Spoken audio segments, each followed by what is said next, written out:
A roasted rack of lamb is one of the most elegant yet simple and delicious meals that you can prepare for your family this holiday season or as an easy weeknight dinner. Now, to prepare the meat, I've gone ahead and put my rack of lamb here in a roasting pan, but before we did that, I went ahead and heated about 1 tablespoon of coconut oil in a cast iron skillet over medium to high heat, and we're gonna go ahead and sear each side of the meat for about 2 to 3 minutes before we get started.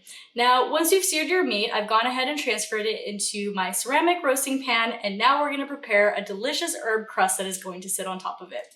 Now I have a 1/4 cup of fresh cut rosemary here, and I've gone ahead and chopped that, and I have 1 tablespoon of fresh thyme that's also been chopped, and I have 1 tablespoon of extra virgin olive oil.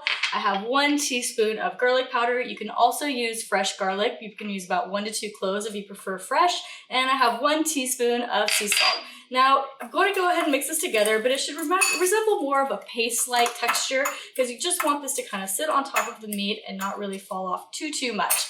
Now, lamb on its own is actually quite flavorful, so you don't need to put too much seasoning and too many herbs on this because you really want the flavor of the lamb to come through. And I always recommend using a grass-fed lamb, especially when you're gonna have something with a little bit of a layer of fat on it, just because the fats are gonna be much healthier for you than if you use a grain-fed animal. Now, we're gonna go ahead and put this in the oven at 350 degrees, and I like to roast it for about 15 to 20 minutes first and then check the temperature. You wanna reach about 130 degrees Fahrenheit for a medium rare cut. We're gonna pull it out and let it rest for a little bit, but if it's not quite there in the 15 to 20 minutes and you see it's browning a little bit, you can cover it with some foil and then keep checking it every 5 minutes. Now, also another tip I like to use is I put a little piece of foil over the bones that are exposed because those tend to brown and burn a little bit quicker than the rest of the meat.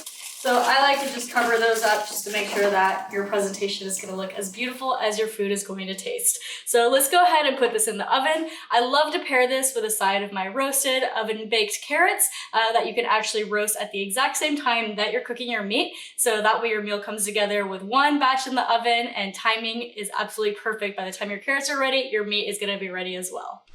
And our rack of lamb is now out of the oven, and it cooked to a perfect 130 degrees, and it took about 35 minutes to get there. Now, when I pulled it out of the oven, I let it rest for about 8 to 10 minutes just to finish cooking while it started to cool, and then you can start to slice in between the rib chops and get about 8 to 10 perfectly cooked ribs. Now, I also cooked my oven roasted carrots at the same time and pulled them out at the same time as my meat, and they're perfectly tender. I sprinkled a little bit of extra fresh thyme, some sea salt on those, and this is gonna be a perfect meal. Came together so quickly, putting everything in the oven all at once and out at the same time.